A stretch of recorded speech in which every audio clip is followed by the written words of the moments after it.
Hi, everybody. Welcome to another SuperSpeed Golf webinar. I'm Mike Napoleon, one of the founders of SuperSpeed Golf, here with my good friend, Dr. Tyler Standifird of Utah Valley University. Kyle Shea also here in the background answering a bunch of your questions. If you guys have any questions today, please type them in the Q&A panel. We will type some of those answers and we'll answer a bunch of those live.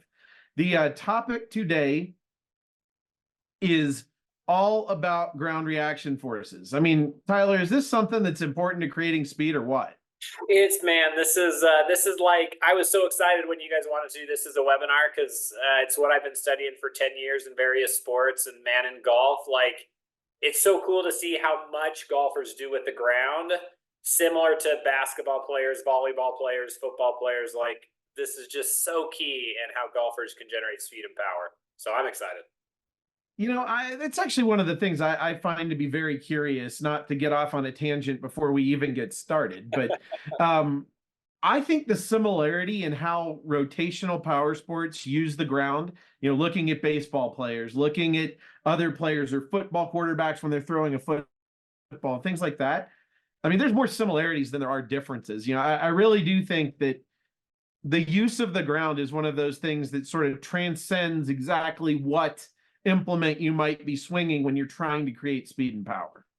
Yeah, there's so many crossovers and carryovers, and like what I always tell people is what I've learned in the past 3 years measuring ground reaction forces on golfers is I'll say golfers should be athletes. I think some of them already are, and I think hopefully today we can give you some ideas on how to either yourself become a better athlete in golf or train your students to be better athletes, but they should be, because those patterns are similar. They produce incredible amounts of force at really high rates. And so it's just, hopefully it'll be a fun learning day for everyone. Yeah, so the plan for today, we're going to go through, I would say, some of the technical background, even though I feel like at this point we've simplified it to a level where this is really palatable, I think, for everyone, even players. You know, then we're going to talk about some case studies, some of the players that we've spent some time with over the last year, some of the results that we're seeing from doing a lot of work with ground reaction forces. Obviously, there's other things involved in those programs, and we'll show you, but we're going to really kind of key in on exactly what's going on with how those players are using the ground. And then if you hang around to the very end, we're going to have a sneak peek of some of the ground reaction force training and protocol section from our new app that should be out here end of March, very early April. So we're really excited about that.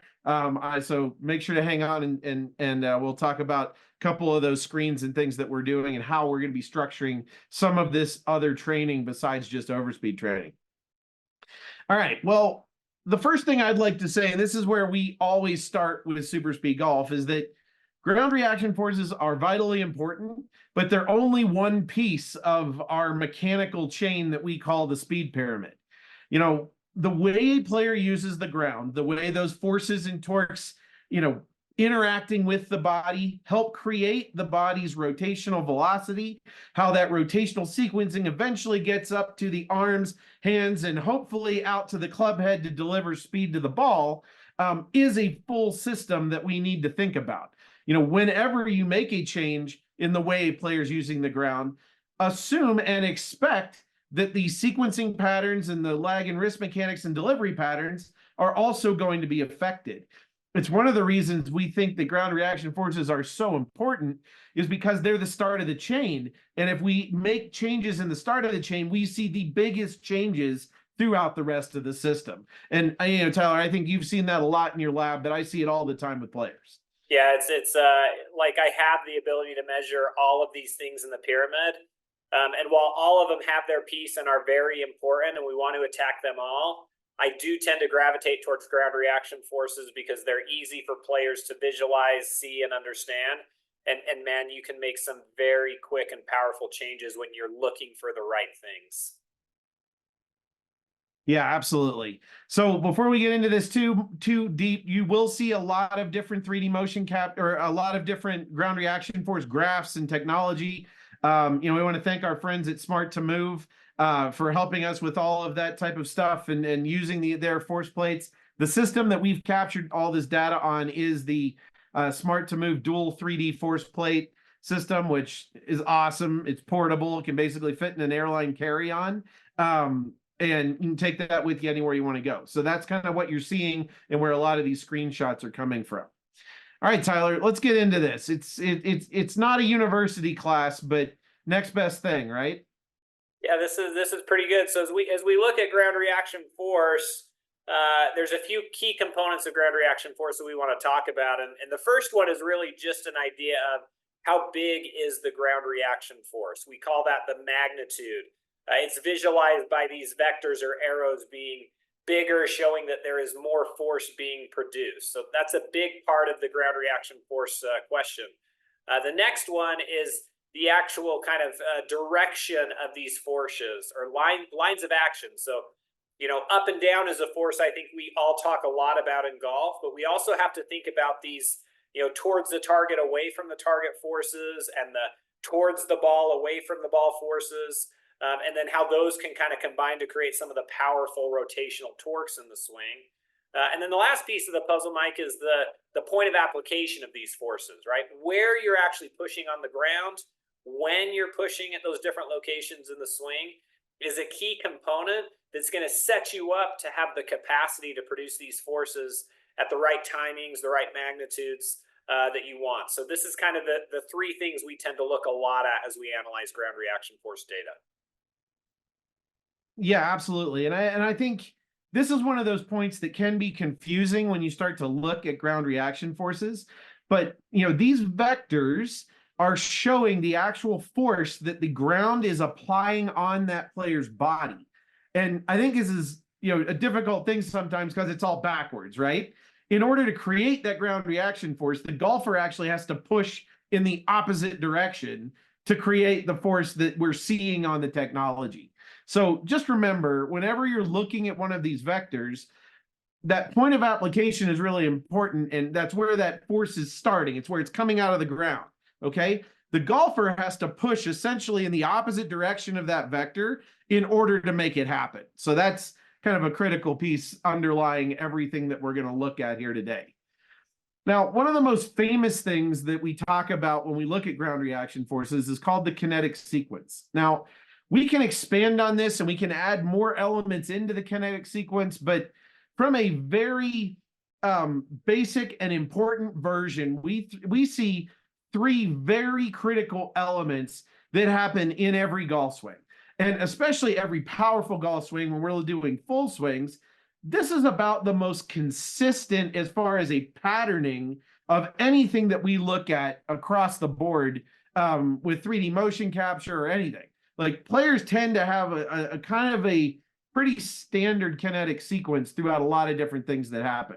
So the first part of that sequence is one that, in my opinion, and Tyler, I'd like you to expand on this too, I think gets overlooked a lot in a lot of the, you know, fun talking points where we get to in ground reaction force, which is lateral force. And really here I'm talking primarily about our trail foot lateral force, you know, the reaction force pushing the golfer toward the target. So the golfer pushing away from the target, you know, in the golf swing. Yeah. You know, I'm actually starting to look at this force maybe before I look at anything else, because in the same way that ground reaction forces affect sequencing and affect all these things down the chain, a player's lateral force production on their trail foot has a huge kind of snowball effect to everything else that we're going to see. Yeah, and Mike, I think as you talk about this, it tends to be the smallest of the forces, right? This force might be about 20% of your body weight, and players who are using it effectively. And so I think because of its size, we tend to maybe overlook it, and it doesn't have like the shininess of the vertical force kind of going up or all these powerful rotational torques. But Mike, as you mentioned, like this lateral force, we need this force to peak first. And we need that to occur as that player is kind of finishing off the backswing, because this is what's actually going to create that shift of the body forward. It's something that a lot of amateur players struggle with, which is they kind of hang back. They're late getting forced to that lead leg. And the way to get force going, they sway. The sway, again, they sway back off the ball. A lot of that's coming from an inability of that player to really not just push into the ground with the trail leg, but push away from the target. So they get this large reaction force that will point towards the target and really set up the whole kinetic chain. And Mike, as we've been doing these analyses together, as I've done some of my own in my lab here, gosh, it's almost without fail, Mike, that this is something that we work on with almost every player now. Yeah, we just had a good question come in here, actually, that ask, when does lateral force start in the golf swing? And I think that's a critical one. In my opinion, and again, Tyler can give you more research data, but from what we're seeing practically with players, the sooner the better. Like, I want to see lateral force starting pretty much as soon as the club starts moving back, and, definitely peaking in the backswing before transition. Where would you say is ideal here? Yeah, again, I'd say the same thing. It's too late in players, and that's going to be probably the theme of today. But yeah, I think if you're trying to turn on this force as you're finishing your backswing, there's just no chance you're going to build up the amount of force you need to create the motion that you want to occur. And so I'm training people, and we'll show you some of these drills that we like to use in some of our case studies. But just, some of the things we're doing is trying to get them to learn how to engage this, like, right as they're initiating that backswing, so that force really starts to crank up, and now we get that motion. So again, peaking for sure, before they finish the backswing. I will add, kind of, Mike, one caveat, because the question was asked, is obviously players with maybe really, really long swings, there's the potential that maybe this force might peak a little bit later, right? Versus like some of the short, powerful swings that we would see, where like this force, a John Rahm style swing, right, Mike? Like this force, it has to be turned on immediately upon that club moving, or you have no ability to move the way you need to. Yeah, we'll get into a lot of those details. A couple little questions just about the way these graphs work, which I think is kind of important to touch on. Obviously, these forces can be positive or negative in these graphs based on which direction they're going, right? So, you can go below zero. What we're looking at in the backswing here, is really positive lateral force with the trail foot pushing that golfer toward the target. We would definitely not want that force to be negative in the backswing, even though have certainly seen it. And all of these forces will be continuing throughout the entire swing in one way or another. There's just kind of patterns to where we see and what the timing of some of those patterns are that is really, really important. Yeah, once this lateral force peaks, Mike, right, this is our first force. And again, if we're using some of the P systems, so I saw that question and maybe Kyle handled that, but again, we're saying, like, let's get this thing going P2, P3, right? Like as that club's moving in the backswing, not waiting clear till transition. Once this force peaks, the next one we have peak is kind of our horizontal plane torques, right? These are our rotational torques that are going to come as we just kind of very first initiate that downswing. So just after transition, maybe arm 45-degree angle before it hits parallel. And this is kind of that torque that's coming from the anterior posterior forces. So trail leg, lead leg working together to create in biomechanics what we call a force couple, and creating this really cool turning effect and rotational torque that is the second one to peak in the kinetic sequence. And then that leads us to the very last. The last one is the vertical force. This is a force that we want to peak, arm parallel in the downswing would be ideal. What we tend to see with a lot of golfers, especially on this vertical force, is, they're peaking this force at impact or after impact. And these things can be just so detrimental to the ability to transfer this energy out the system to the club. Yeah, a couple things, and we do have a question just about what these charts represent. I know that we're getting into some, pretty advanced biomechanics stuff. The way these graphs work is from left to right, you're looking at time, right? So you're going to be looking at the backswing, then you're going to be looking at the downswing, and then the follow through. I don't have it broken down into exactly those different pieces, but this area over here is all backswing. Somewhere right around this point, just past that green dot is going to be the transition in the downswing. And then you're going to be having impact here, where you see all of them go very, very low, is right down around impact. In fact, most of these reaction forces, when you get to impact, almost zero out, because a lot of players are almost off the ground at that point. So they're not pushing on the ground at any more on that. The left axis is showing you a percentage of body weight, except for torque. And torque, it's kind of a normalized factor that gets really complicated because we're talking about rotational force couples. But overall, lateral force, we generally want to see somewhere in the ballpark of about 20% of body weight. And that can depend a lot on how that player does it and when, and we'll show you some examples of that. Torque, we're looking for usually in that like 120 or so, really weird math numbers related to body weight. And vertical force, I'd love to see, I mean, honestly, like combine both legs, like 200, at least maybe 140 coming from the lead leg. Is that about ballpark there, Tyler? Yeah, again, I think if we're talking elite players who are generating a lot of speed and power, which is what we're going after, I really want to see him climb over 200. I think if I could get him in the 180-ish range, for some players, I'm going to be happy with that. But our big, fast swingers, we want that number to be up around 200%. Yep, absolutely. Now let's get into a few of these and start to talk about it in relating to actual golf swings and players, because I think that's a really critical piece to start to look at. I like to keep this stuff as simple as I can, and I hope that you'll see when we get into the protocols and how we actually work on this. You don't necessarily have to understand all of the underpinnings of this data to understand how you're going to get better from these drills.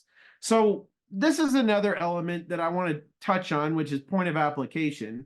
So we can look at on these systems where that force vector is, coming out of the foot, essentially coming out of the ground to push on the player. You could also kind of relate this to where that player's pushing on the ground to create it. This is a Cheyenne Knight. Before we did any drills with her, and notice that there is a lot of that pressure. That red dot on this side is very far toward the outside of her trail foot. Now, again, just like what we were talking about in those other graphs with lateral force, this is going to make it very difficult to create a lot of lateral force pushing her toward the target. And we'll show you in a bit, kind of how that worked. Numbers wise, it wasn't like the worst we've ever seen by any means. Like, she was creating about 15%. So we were about 5% lower or so than we'd want at peak. During the backswing, kind of wanted a little bit more than that. Other things that was affecting for her in our view. So we were only at like 99, and I told you it was funny math called Newton meters to mass. 99% on torque, and this is sort of Cheyenne's superpower, if you will, as far as how she uses the ground. She gets more of her energy transfer and speed from torque than anything else that she's doing. And what, so Mike, this is what we were seeing. Can you go back to the slide? I will. Because you had talked about this idea of the lateral force being so important to the rest of the sequence. And I think this is kind of a cool example of that, because if you can look at where she's peaking, her arm is already a little bit past parallel on the downswing. And so because she lacked some of that lateral force in the backswing, now we get this rotational torque that is a big number, and we love the magnitude of it.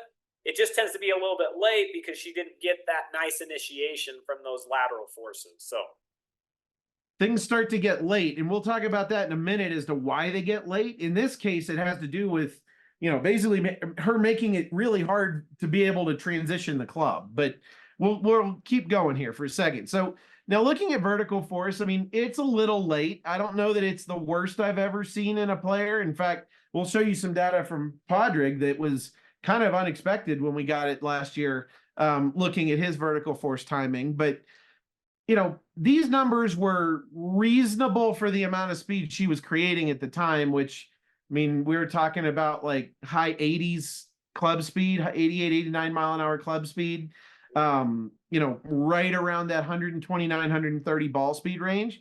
So, definitely a player that could benefit from getting a lot more speed. So let's talk about something that I think is really important to this particular case study here. And that's the concept we call moment arm. This is something that, I think in physics is understand, but it's a little more difficult to apply to what we're talking about the golf swing.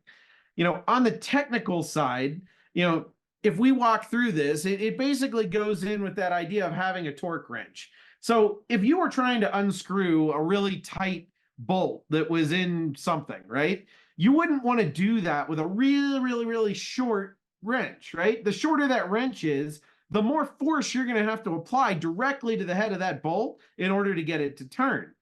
However, if you extend the wrench, and that's why torque wrenches tend to be longer, and then you start to grab the wrench further away from that point of rotation, that's something we call a moment arm, and it increases the amount of torque that we're able to apply on that bolt.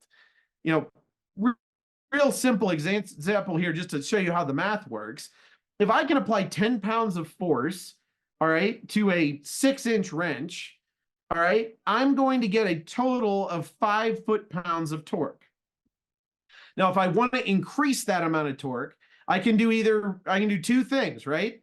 Tyler, what are my two things I could do here? Again, mathematically, we can either say, hey, let's make the force bigger, or let's make that moment arm bigger, right? Let's apply more force to the same size torque wrench, or let's just get a bigger torque wrench and apply the same force to that torque wrench. And both of those things would have the same effect.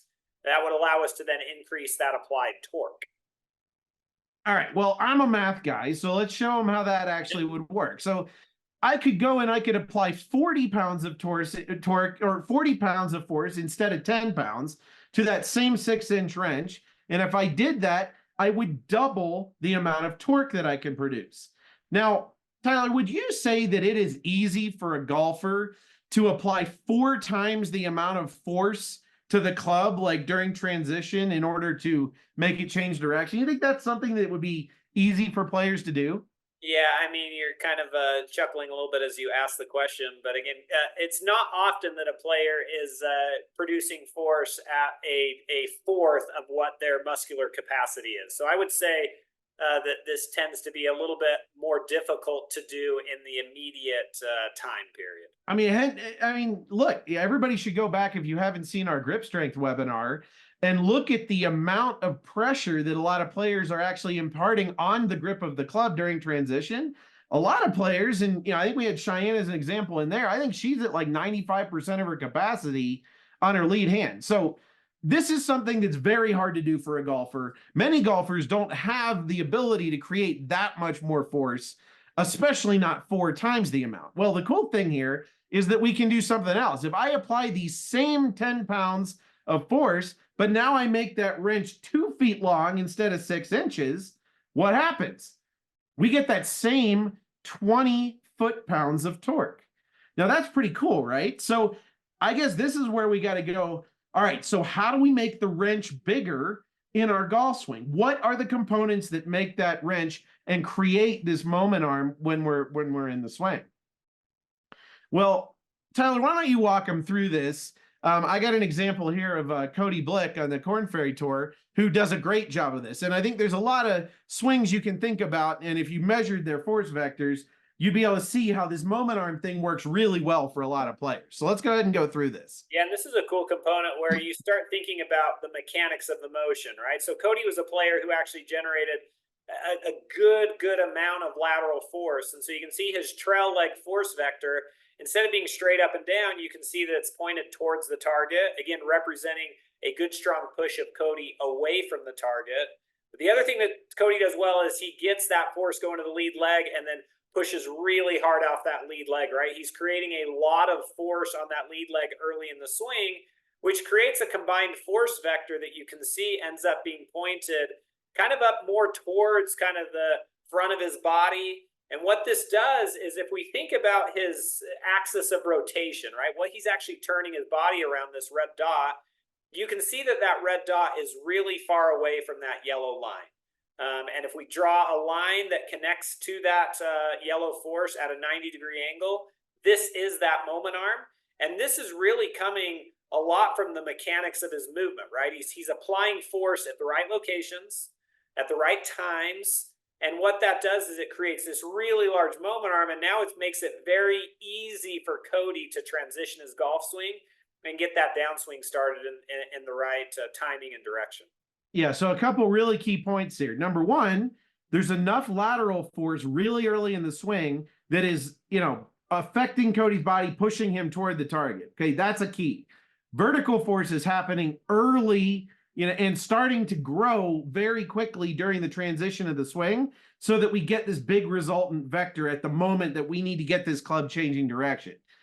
That's a key. That's the way we want this to work. And that's how you can get a lot of torque produced, to really help you decelerate the club as it's starting to change direction, then get it accelerating back the other way. So let's look at what Cheyenne does here. And this is, her actually on these force plates. So I think that's pretty cool.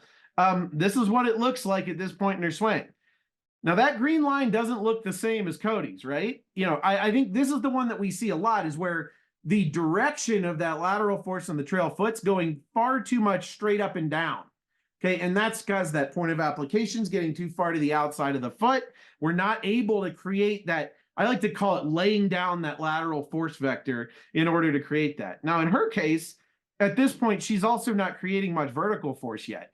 So that resultant force vector that's coming out here in 3D is not nearly as large, and it's also going basically directly back up through her body. So if we look at her center of gravity, and we actually in this case have to theoretically extend that force vector and then draw a perpendicular line, the size of Cheyenne's moment arm is absolutely tiny compared to Cody's. Yeah, and this one's tough, Mike, because now she's at a multiple disadvantage, right? So we think of that torque equation of forces and moment arms. If she's applying low forces, her moment arm is really low. It's like she's got the tiniest torque wrench in the world, and she's applying it with really low forces, making it so difficult to create these rotational torques. And it's interesting, like if you talk to these two players, and we did, what she would tell you in the transition of her swing is she feels like she's trying to swing as hard as she can. She's trying to do everything she can to get the club to change direction and accelerate, having a lot of effort there. Cody would tell you, yeah, I don't really feel it that much. I feel like I'm starting to swing with my body and everything's just kind of slingshotting around.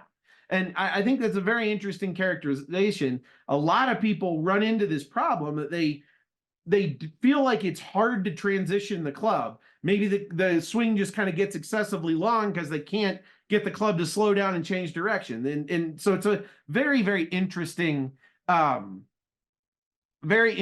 piece here that really goes.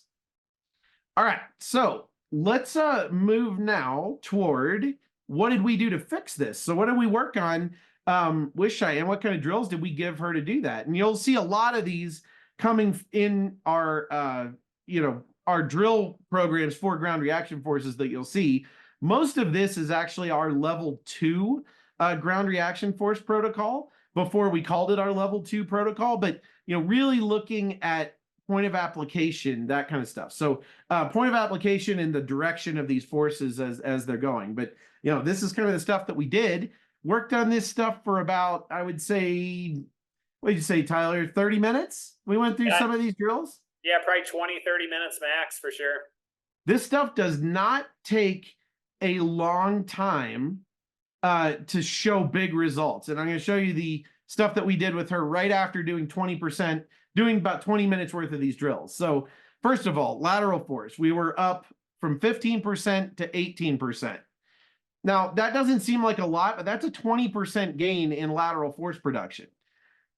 That's going to make a big difference. Even though it's a small change, that one's going to make a big difference in what we're able to do with these other forces. Because again, every little bit more of that lateral force pushes that lateral force vector flatter, which allows Cheyenne to transition the club more efficiently. Next, well, torque went up a lot more. So again, this was the way she was trying to create force with the ground. So we just kind of freed up the ability for her to be able to do it.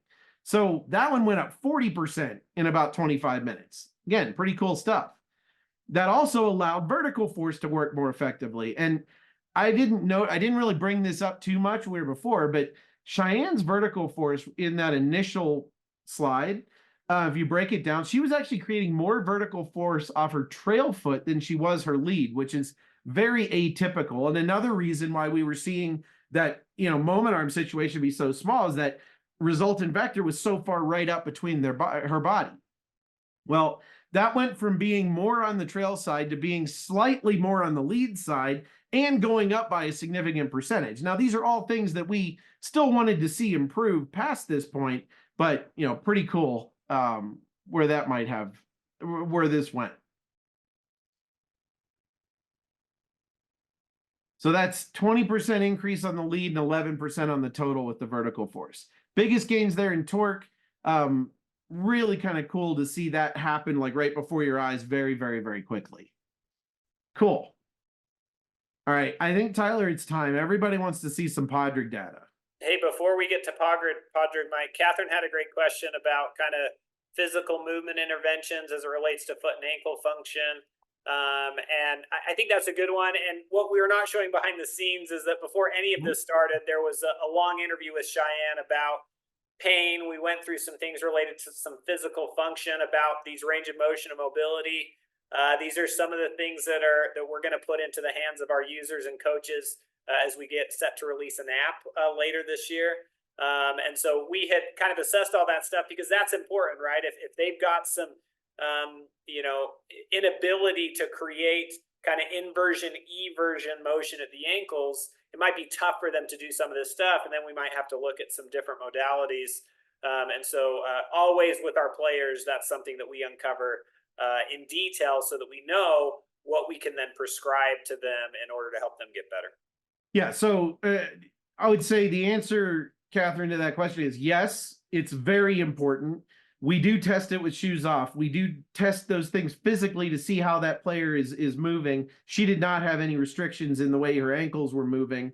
The types of shoes that you might be putting on your feet also can have a big impact on this. So all of those things are, I would say, absolutely yes.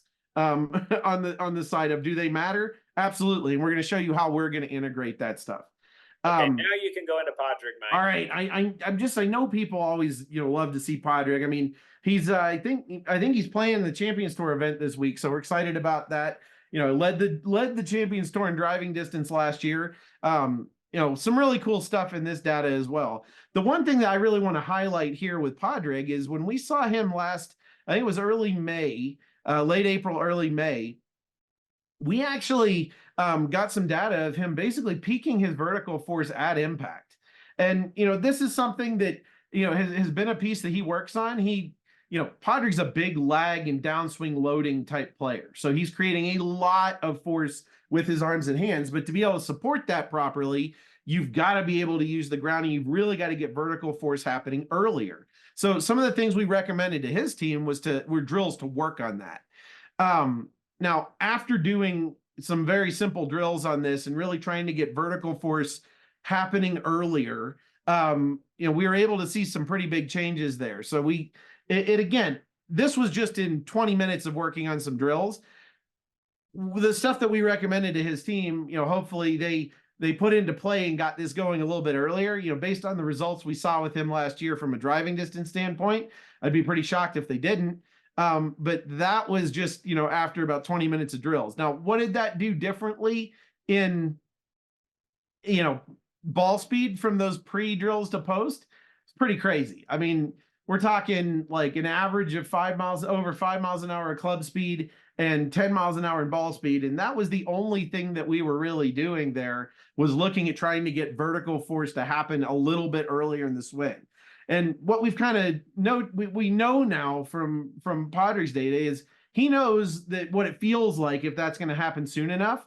And when that happens soon enough is when he jumps up there into the mid 180s in ball speed. And when it doesn't, kind of hangs in that high 170s, which is a pretty big difference when you're talking about trying to dominate a field and hit it 70 yards by everybody out on Champions Tour. I don't know why it makes me laugh, Mike, the idea of just hanging back in the mid 170s, high 170s, right? I mean, just what an incredible athlete Podrig is, and fun to work with and see his desire to gain that speed and use all of the aspects he can to do it. So yeah, absolutely. I mean, again, he's going to look at every little 1% that he can get. I just thought it was cool that this wasn't a 1%er. This was a pretty big percentage change for him in a short amount of time.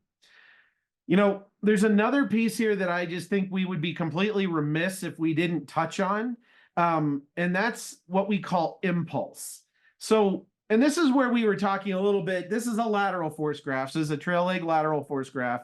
This is Podrick's. So you can see Podrick doesn't get up to that 20% number.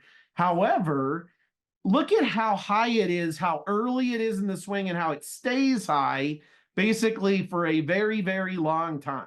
So what impulse is if we actually take the area under that curve and add all of that up, it essentially is the total amount of force that's acting on that player over time.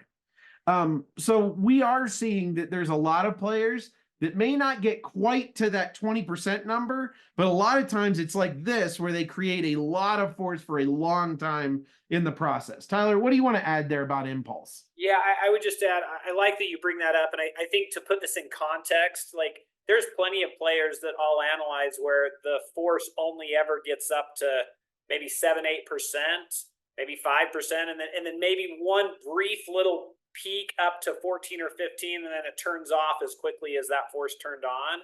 And so impulse in a biomechanics world is directly related to a change in momentum or change in velocity in this scenario. And so the capacity to turn this force on early, get it kind of ramped up, and keep it on for a long period of time is what's generating a large change of momentum. And that's why for Podrick, it's okay. He's going to use that lateral force maybe a little bit differently. And this is where it's important to understand these principles. So we don't look at this and say, well, Podrick, you didn't get to 20. What are we going to do? We look at this impulse value and say, you're kind of doing it this way, building that force early, hanging on to it for a long time, and it's going to get you in a good position in the swing. Yeah, absolutely. So again, impulse is one I just wanted to really add in there. Tyler, the next player that I want to take a little look at is one of our collegiate athletes, Max Moldovan, who plays at Ohio State. Got to meet with him, a great young man, got to meet with him in early December, got a bunch of really cool data and gave him some drills as well to really start working on speed production. I think this is going to go into, some detail on this other question that Jarny has here about does point of application have a direct influence on magnitude? And I would say from a scientific standpoint, the point of application probably is a separate topic to talk about than magnitude. I think it's, from a practical standpoint, impossible to produce optimal magnitudes without having optimal point of application. Would that be a good characterization, Tyler? Yeah, I think that's a really, I like to think of the point application as what's setting you up to even have the chance probably to produce these magnitudes and directions you want. And so it's not that point of application in and of itself is going to increase the magnitude, but I think without the correct point of application, those magnitudes and directions become so difficult that it's why it's so important to attack. Yeah, so I think that was just a timely question, because so this is a before and after. We obviously collected Max's data, built him a program, did some drills, collected post data. You can see in the pre-data, his point of application for lateral force was beyond his trail foot. Like it was almost outside of where his shoe was actually touching the ground. That is going to make it really hard for him to create effective lateral force in the swing. And that's, again, as we've been talking about, it's going to set him up for, not a whole lot of optimal for torque and vertical force and everything else. Because essentially, you even think about this, if you get your weight way too far to the outside of your trail foot, it's really hard to recover from that. This is just telling you,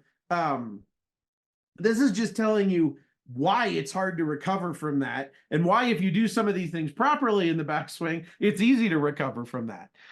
So we'll get into what we did to change this, but that little bit of change there is going to make a huge difference for Max, I promise. So these were some of the other before numbers that we looked at for him. And again, this is a collegiate golfer who's had a lot of success. I think he's number 7 right now on PGA Tour U.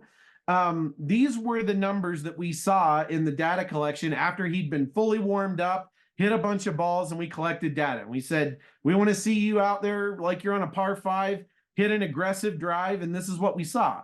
Well, we saw 8.7% lateral force production. And honestly, if we measured all that impulse, it's not nearly what Podrick's was. His was up already out here and up. Now his is happening a lot closer, right?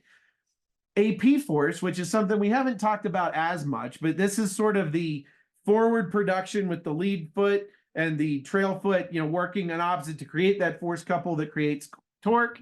We look at this, and I'm looking at this just on the lead foot here at negative 19%, and then 76 of our favorite Newton meters to mass metric on torque. All of those numbers are really low. Vertical force. For a player that's already creating 170 mile an hour ball speed, these are extremely low as well. 140, below 140% total and 87% lead. I mean, I won 140% total just off the lead leg. So, I'm talking these are low. I mean, Tyler, would you agree these numbers are very low for a collegiate athlete? Yeah, like you said, these are almost, you see a player of this magnitude and ball speeds, and to me, one, it's a little bit shocking, I think is okay to say, but I know when we got some of this data, we see this data and we kind of start licking our chops a little bit because we see this type of data and say, man, I know I can get you to 140 on that lead leg, get you up over to 200 on that total vertical, and now we're going to be talking about some elite level speeds instead of just some average speeds. So some really cool stuff with Max that we also tested, because again, we screened physically all of our players. We also did power testing with Max, because I think that's a really key point here. So these were the numbers that we got on Max's power test. So upper body push power, which we measure with a kneeling or seated chest pass, was about 20 feet 9 inches, which is pretty good. That's on the upper end of or mid upper end of PGA Tour norms. His core or pull strength was about 18 feet 3. So that's really on the bottom end of where you would want to see a PGA Tour player. So that's kind of lower end. And then his jump power was really good. It was 21 and almost a half feet or inches, his vertical jump. That's again on the upper end of where we would want to see him create speed. So whenever we look at that, we kind of talk to those athletes and say, well, where is this coming from? All right. Max would have told us in the interview that we did with him, he's like, well, I think when I need to swing more aggressively or I need to create maximum speed, I'm going to turn my body more aggressively. I'm going to try to create more rotational power. Now, rotational power comes primarily from that core pull strength, using those rotational slings to rotate your body. So in his mind, what he needs to do to create more speed is his weakest power source. We also found out that Max was a pretty competitive basketball player and did that for a long time, like up through into high school. So, he's the type of player that probably has some pretty good coordination with how to use jump power and also upper body push strength. So we kind of looked at that and said, well, this doesn't match up. We need to make sure you know how to use especially jump power in your golf swing, which you'll see we did with the drills that we put together for Max. So we actually put together 2 separate programs for him. One to kind of focus primarily on trail leg lateral, and the other one to focus on lead leg vertical, which are 2 very, very key pieces, but some pretty simple stuff. These are drills that fit in and out of all of our different ground reaction force protocols that we'll show you here in a minute. The trail leg piece, I would say that one's more of like our level 1 and 2 mix. And then the lead leg vertical is a lot of stuff that we do in our level 3 magnitude program. So those are kind of that's what we worked on. We did this for about, again, 30 or so minutes. I'd say maybe 35. So we had 2 programs to go through with him. And Tyler, what we saw here was pretty crazy. So trail leg lateral production, this looks a little bit better, doesn't it? Just right off the bat. Yeah, I mean, not only I like that you can see that it's like you're seeing that really rapid rise there after the dip, right? So he's kind of getting settled into his swing, and then he turns on that lateral force earlier, gets up to that value, and then it's a little more Padre-esque, if you might call it that, right? Where he's hanging on to that 72% increase in the peak magnitudes, and from an impulse standpoint, much more impulse too. Yeah, I mean, that's just a crazy number, right? Like 72% gains in 30 minutes is just nuts. But yeah, that's what we saw. We also kind of took a look at those AP and torque numbers. AP on that lead side went up to 68%. It went up 68% from like 19 to 32. Torque went up 62%. So again, I mean, these are like insane numbers. I'm telling you, like training ground reaction forces is not that hard. You just have to do the right drills. Vertical force, pretty good results there too. Looking now, we had 44% more on the lead leg. And again, I would contribute theoretically a lot of that to the fact that now he has the ability to use lead leg vertical force because he's not really like cutting his legs out from under him to not use a pun by not creating any of that lateral force. Yeah, and I like Mike. We talked about this idea of forces and moment arms and those types of things. When you're dealing with an athlete like this who obviously has this capacity, he just hasn't quite learned how to transfer it to a golf swing. This is where you can really start to see these big changes, right? You're actually grabbing this athlete that's just sitting in there, waiting to come out and push on the ground the way he would push on a basketball court. And again, with the right drills, right measurements, you can really make some significant changes in club speeds. So here were some of the numbers that we got, in the pre-drill stuff. Averages of this stuff were about 113 or so, about 170, a little over 170 ball speed. Post drills, the highest club speed we saw was actually on a miss hit that went to 118. Highest ball speed that we saw was 175. So, these are, and actually those pre-drill numbers, those were the highest we saw, highest club speed, highest ball speed before any of these drills. And then looking at those peaks that we saw right after. And that's day one. And I'll be honest, I think Max was a little tired by the time we got to that post-drill time because, we worked him pretty hard that day. He sent us some pictures from his simulator at Ohio State. This was like a month in. So this was 1 month after we gave him these initial drills. Got club speed up in the low 120s, ball speed up to 182. Now, I'll say the caveat. Max would tell you that he was swinging out of his shoes trying to create as much speed as possible on this swing. I will also defend that he was doing that in December when we gave him those drills. We were telling him to swing as hard as you can and get the biggest number you can then too. A lot of players, especially high-level players, will feel like it's getting to a point that it's harder to control. But what you'll find is if you measure them out on the golf course, they're actually getting a lot closer to these max speeds than they actually think they are. So pretty neat stuff that's going on there with Max. We're really excited. He's having a great season. He just tied one of his lowest rounds ever in a collegiate tournament. I believe he shot 64. So really excited to see him in his final senior stretch here and then going into the pro world here in the early part of the summer. All right, so here's what we got on the drills. Here's what they look like. Our ground force level 1 protocol. This is really to focus on basics of the kinetic sequence and point of application. We do this with some drills with the club across the chest, positional drills with our force pedals. Force pedals are a great training aid that can give you a lot of feedback of exactly where you're pushing on the ground. So if you don't have those, make sure to pick a set of force pedals up. Then we do some shorter swings where we're trying to really not focus too much about how the club's changing direction. We're really working more on trying to get fast and aggressive push on the ground and then applying that to full swings. Now, Tyler, this is the one that you really like, looking at direction of timing of force, right? Yeah, this is the one where just because I feel like these are the things that just kind of get things set up so well. So I like this one because a lot of what we were trying to do here was help with the laterals because that lateral timing tends to help. So these skaters and step backs and trail foot force pedal smashes, step change of directions. This is really, we're trying to help this person feel that it's okay to create some lateral forces. It's okay to really utilize the ground in that way to create that motion. And then again, kind of then transferring that to the lead foot as well. This is such a great way because when you get the directions and timings there, now it just sets you up to have the capacity to go into level 3 where you can just ramp up the training of the magnitudes of those forces. Yeah, and I did see a question in there. So PS means practice swing and FP means force pedals. So there's just some abbreviations in these graphics there. Now, my favorite protocol, our ground force level 3 that works on magnitude of force. So this is all about just getting more force, getting those force vectors to be bigger.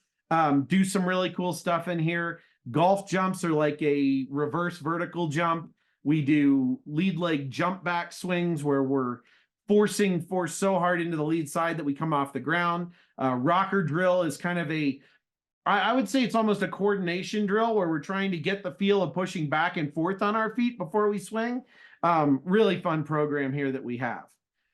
Tyler, we want to give them a little sneak peek here on the app and how this is all going to get integrated and how we actually assign these protocols throughout what we're doing there? Yeah, because I saw those questions in, which is, not every golfer has the capacity to go get tested on force plates. And we understand that.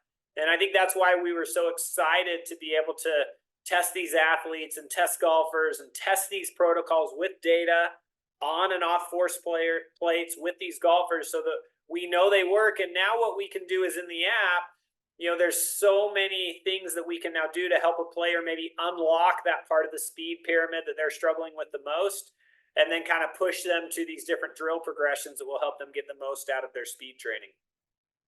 Yeah, absolutely. So again, the big key here is we need to know some, I think that question was asked earlier. We need to know a little bit about that player's body to see kind of how, where there's going to be tendencies for, I would say, inefficiencies with all of this. This is what you'll actually see in the app. So you'll go through a physical assessment. It's very simple. This is not super complicated. There's no equipment involved. It's all stuff that you can do standing up at the driving range. And you just have to answer some simple questions as you go through this program. We have a lot of those different tests that we've done a lot of research on to know exactly how they kind of correlate to issues we might see with different types of power production. There's 4 screens for ground reaction forces, 4 for rotational sequencing, and 4 for lag and wrist mechanics. And when you're done with that assessment, you'll basically get a rubric of where we feel like you're going to fall on that chain of having a good chance that you're using the ground effectively or a good chance that you're not.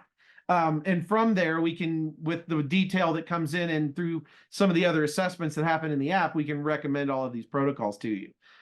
What those are going to look like as we go through the app is pretty cool as well. So, our ground force protocol. So this is somebody that, let's say there's a good chance they need all 3 of the ground force protocols. Now, you're not going to do them all at once, obviously. We'd start with the level 1, and then it'll show you kind of your progress through the different programs that you've been assigned. These ground force protocols will come up. It'll show you like where to place the different force pedals during the swing, how many reps to do, how many sets to do, give you explanations. There'll be a video at the bottom that kind of goes through the protocol with you. So whichever step you're on, you can hit play and see exactly that step right there. So that's kind of how that's going to look as you go through the app. And then as you get done, you're going to have a results screen that pops up, shows you your session progress with the different protocols. If you've earned any achievements, we have all kinds of cool different achievements that you can earn by going through these protocols and how many sessions you've done in your lifetime. So that's pretty cool. There's a whole lot more coming in the app. We're likely going to do a webinar soon outlining all of the details in the app and going through that in a lot of great detail for the community. And we're really excited about that coming here very soon.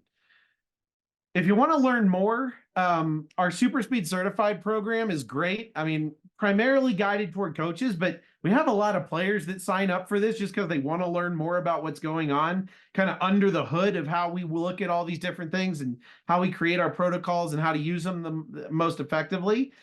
We actually also include with that certification program a live workshop. So we have a full day live workshop that you can come to. If you want to get your ground reaction force data, we can do it there on site at those seminars. We actually have one next week in Frisco, Texas, in conjunction with the North Texas PGA. We're very excited. That's going to be on Tuesday, the 20th.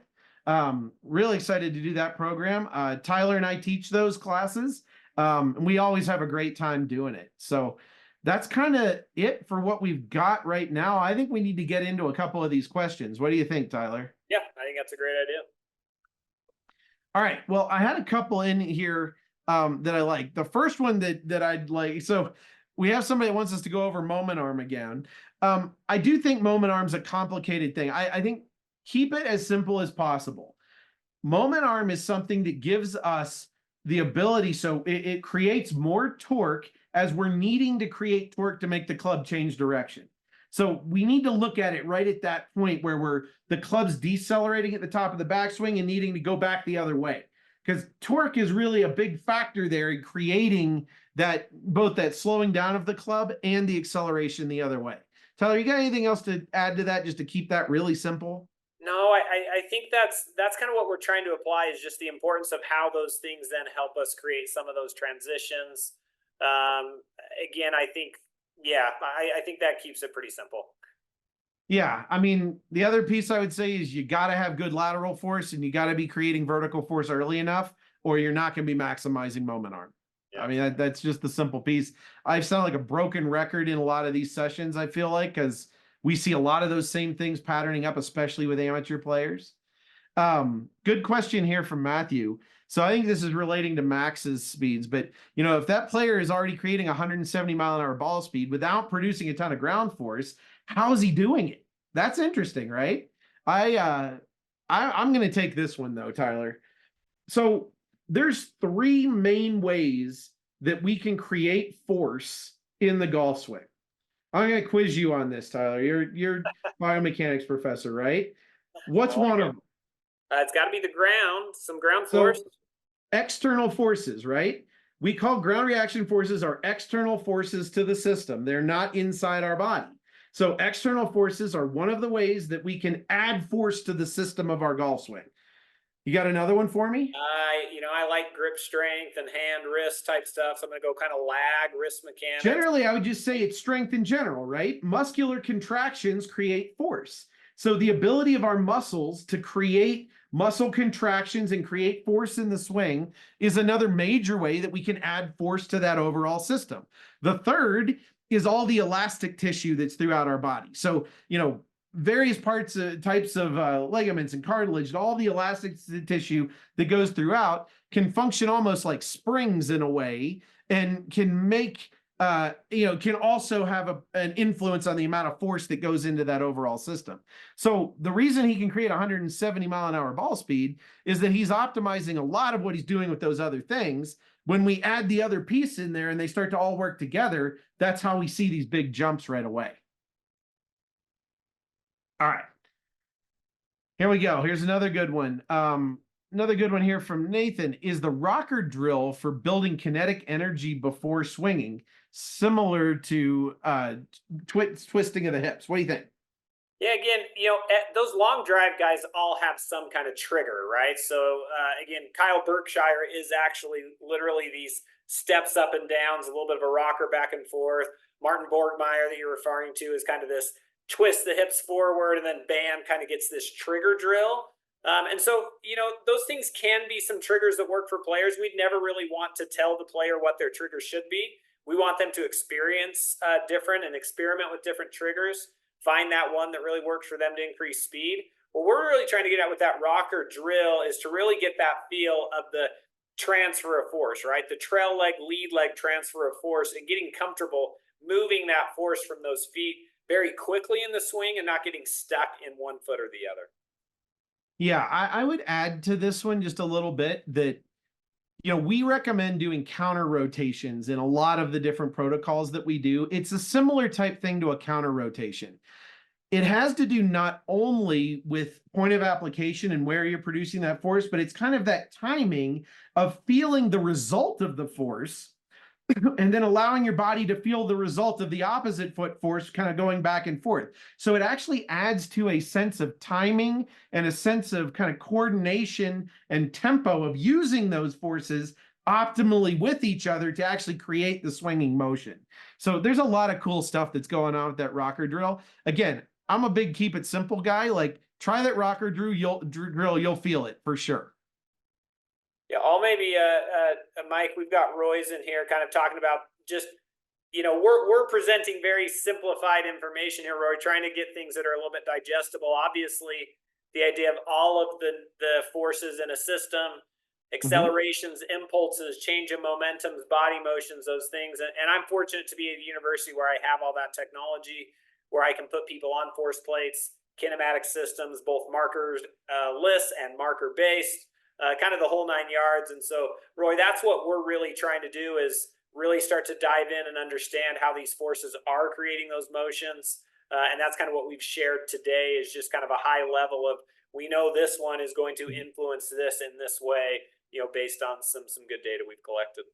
But yeah, feel free to reach out to Tyler. You guys, Roy Yeah, sounds like a like a physics guy that professor we there. That's fantastic. You guys can geek out on that to the nth degree, but there's a whole lot of cool stuff. And Tyler's lab out there is probably one of the most technologically advanced golf performance labs in the world. So we have all of those toys, and it's a really fun thing to look at. All right. One of my favorite questions here, and I think this is the next two here I can cover here. About a 6-year-old doing super speed drills. And then also, what ages have we looked at all of this on? So I would say this first of all. Using the ground effectively is important to look at from day one. Just when you're dealing with really young kids, I don't want to be overly technical about telling them how to do it. What you would be surprised with is when you're doing the just overspeed training stuff, a lot of those drills, like our step change of direction drills or our step back drills, double step drills, all of these things are in there to, let's say, inadvertently positively affect the way that player's using the ground. We're actually very shocked when we measure really young kids that have been doing some of this stuff, because a lot of times it looks better than you might expect. It is definitely something, and all of those ground reaction force drills are going to be fine for juniors to do. Just make sure that you're not at that point where they feel like they're trying to be too technical with the way they're doing it. Just make sure they're still trying to create maximum speed when they're doing these drills, and there'll be no problem there at all. All right. As far as ages, I would say that without a doubt, all of those different mechanics drills are effective at least 8 years, like 8 years old and up. I just, before that, I'm probably more just trying to get them moving as fast as possible and not really telling them at all how to do it. Not to say you couldn't, but that would be my opinion on the proper way to coach a 6-7-year-old. My daughter's 6 right now. And yeah, I mean, when we get out there, I just want her to smash it. And it's great because my son, who's 5 years old, smashes it by her most of the time. So it gets her frustrated and makes her get even more aggressive. So it's great. We've got that going on here in Denver all summer long. All right, Tyler, you want to take this next one? Yeah, Daniel. Daniel. Yeah, we were on. We did a little podcast together. So his question is thoughts on the link between lateral force generation to promote that X factor stretch to get the vertical ground reaction force more vertical rather than pointing away from the target, kind of negatively influencing the center of mass torque generation. Man, a lot to unpack in this one here, Daniel. I would just say this, and again, this might be a fun thing for you and I to do another, maybe podcast on as well. But these are the kind of things where when we think about that lateral force generation, right? I feel like it's one of those things that it just is setting up a lot of really good things. So one just brief example, Daniel, because as we start talking about X factor stretch, we're starting to talk about some of these rotational motions, right? These relationships between trunk and pelvis motion. And one that we didn't talk a ton about in this was this idea of that trail leg kind of almost sinking into that trail leg a little bit, some of that rotation instead of the lateral sway. And I had a golfer that we were working really heavily on some of the lateral force production and actually saw some really powerful changes in the way her pelvis and her trunk are interacting together. And so to me, it just does set up a lot of beautiful things. I know Mike's done a lot of 3D kinematic data in his time coaching, so he may have some additional thoughts on that as well. Yeah, so the answer is ground reaction forces definitely correlate to kinematics and rotational sequencing in a major way. The way I would describe it from a practical sense at this point is using the ground well sets you up for success. It doesn't necessarily guarantee that your kinematics are going to be, efficient, but it's certainly going to give you a much better situation than if your ground reaction forces are not working well. You're going to, there's going to be a lot of overworking having to be done to get things back, rotating, creating good X factor stretch, creating good downswing loading. All of that becomes harder if these things aren't connected up together in the right way. Oh boy. Dan. Yeah. One of my favorite things here, deceleration is important in creating swing speed. Can you talk about that? Well, okay. So obviously we are swinging, the backswing goes one direction and the downswing goes another direction. It's really important to be able to effectively and efficiently slow all of that rotation down and then make it accelerate fast the other way. The sequence of how we do that really gets more into kinematics, but every segment has to go one direction, and then all those segments in the downswing have to stabilize again, which is technically a deceleration, so that that speed can transfer up the chain. So it is just never really think about anything slowing down. I don't like the idea of ever thinking about things decelerating or slowing down. More think about trying to get them to go fast in the other way, and automatically that slowdown portion of transition has to happen if you're accelerating in the opposite direction. That's the, biomechanics 101 for golf swing. I just have to add, because we did talk about ground reaction forces. I've done a lot of research, obviously, related to speed and power. We've spent a lot of time working with our friends at TPI. And I remember one time out there sharing some data out there with Dr. Greg Rose. And we were looking at the lead leg lateral force, which is the capacity of that lead leg to create some kind of braking, right? And Greg kind of said that would be one way I would talk about that. And that's actually a force that I find to be one of the highest correlated forces to club head speed. And so that ability, as Mike described, that's going to be a force that actually starts to maybe initiate some of those stabilizations of segments so that we can transfer energy out. And so that is just such a big part, again, occurring prior to impact with the ball. I think that's what's important to understand, is that we want this to occur in the downswing so we can stabilize, transfer energy, and kind of create a lot of speed. Yeah, we had a question there of where can we get on some force plates and do this stuff. Right now, I'd point you to the Smart to Move website and find some people that are professionals out there that have them. It is one of those, you can't really see ground reaction forces on video, so you have to get this stuff measured. That being said, we've built the protocols that are coming soon for this, that it's not a situation where you're going to get worse if you do any of those protocols. So if you think there's a possibility you're not using the ground efficiently, do the protocols and you may see big jumps. If you're already using them really well, you're just not going to see a huge jump because you were already doing it well. We are floating the idea around about trying to get some opportunities together to get some people out at